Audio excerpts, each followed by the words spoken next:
यदि समाज को, रिश्तेदार को, परिवार को यदि पैसा ही चाहिए तो पैसा कमाओ ना यार। क्यों ऐसे खाली हाथ बैठे हो? कभी भी अपने पारिवारिक लड़ाई में ऐसे जवाब मत दो अपने मुंह से। देना ही है जवाब तो पैसों से दो। मैं एक कहानी उसी सिलसिले में आपको सुनाना चाहता हूँ, ध्यान से सुनिएगा। मेरा एक दोस्त है जिसके पिताजी के पास 15 बीघा ज़मीन थी, जिसमें से वो दो भाई थे। एक भाई को 5 बीघा दे दी, एक भाई को 5 बीघा दे दी, और उसके पिताजी ने 5 बीघा रख ली। अब होता क्या है कि वो छोटा भाई जो मेरा दोस्त है वो सोचता है कि ऐसे कुछ भी नहीं होगा, कुछ तो करना पड़ेगा। अब कुछ करने की जिद में उसने क्या किया कि 5 बीघा ज़मीन उसने लीज पे दे दी उस साल। वो खेती नहीं करा उसने, मतलब वो चला गया देवास फैक्ट्री में काम करने। अब फैक्ट्री में से 1 लाख रुपए कमा के लाया वो, और ये 60,000 रुपये के समथिंग 13,000 रुपये बीघे में दी थी उसने ज़मीन।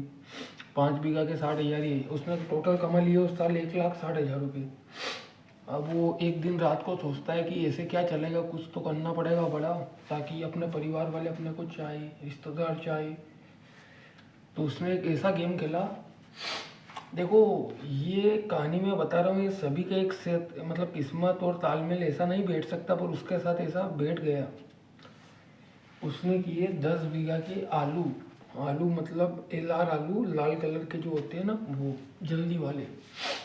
उसने ली 15 बीघा ज़मीन लीज पर, और 5 बीघा उसकी, 20 बीघा ज़मीन उसके पास टोटल हो गई।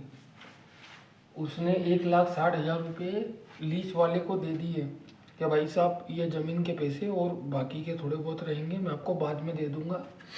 ऐसे करके उसने 20 बीघा ज़मीन, 15 बीघा ज़मीन के पैसे दे दिए। अब होता क्या है कि उसको अभी खेती करने के लिए आलू चाहिए, दवा चाहिए, खाद चाहिए, बीज चाहिए। क्या करेगा? कुछ तो करना पड़ेगा। 5 बीघा की उसने, उसके पास जो ज़मीन थी उस पर ली उसने KCC, मतलब किसान क्रेडिट कार्ड। उस पे से उसने निकाले 3 लाख रुपए। 3 लाख रुपए से उसने खेती वेती करना, और डरा नहीं हो। 3 लाख रुपए से खेती, खाद, बीज जो भी था उसका सब खर्चा निकल गया। अब उस साल होता ये है, पिछले साल की ये बात है, कि उसको भाव मिल जाता है 18 रुपये किलो, मतलब 1 किलो आलू के 18 रुपये किलो। तो उसकी तो चांदी लग गई।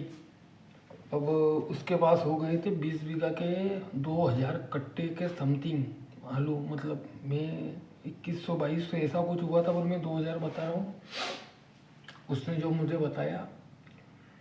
अब 2,000 आलू के उसको बन गए 20 लाख रुपए। अब 20 लाख के बाद में उसने बो दिए, उसके बाद में प्याज। अब तो उसका रोटेशन बन गया था, 3 लाख रुपए बैंक के लौटा दिए, बचे 17 लाख। अब उसको खेती करने का रोटेशन जम गया था। उसने लगा दिए प्याज, ओनियन। ओनियन 20 बीघा के लगाए उसने।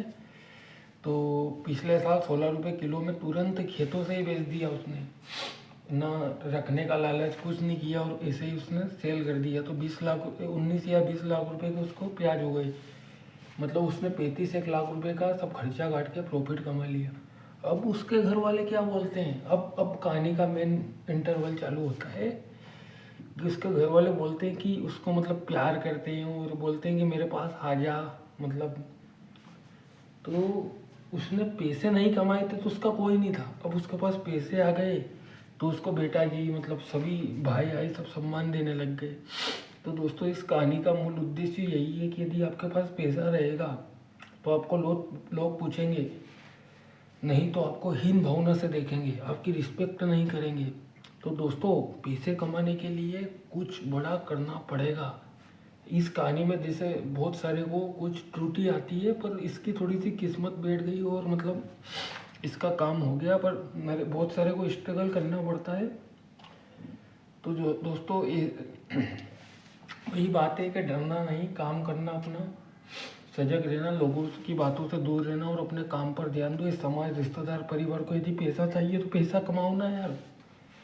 क्यों दूसरे सिलसिले में पड़ो, क्यों लड़ते झगड़ते हो? किसी ने आपकी रिस्पेक्ट नहीं की, इज्जत खराब की, डिसरिस्पेक्ट की, तो आप क्यों जवाब देते हो? पैसा कमा के जवाब दो। जब आप बड़ी गाड़ी से आओगे, कुछ टहल पहल में से चलोगे, तो लोग आपकी यूँ ही रिस्पेक्ट करेंगे। तो इस ज़माने में इम्पोर्टेंट है पैसा। पर दोस्तों मेरी ये राय है कि पैसा ऐसा तो ठीक है लोगों की भावना का, पर अपने को सत्कर्म भी करने चाहिए। भगवान की पूजा करो, अच्छे रहो, किसी का गलत मत करो। मेरी तो ये राय है, बाकी जो ज़माना है उसके हिसाब से मैं आपको बता रहा हूँ। तो दोस्तों वीडियो कैसा लगा लाइक शेयर सब्सक्राइब जरूर करना। Thank you so much.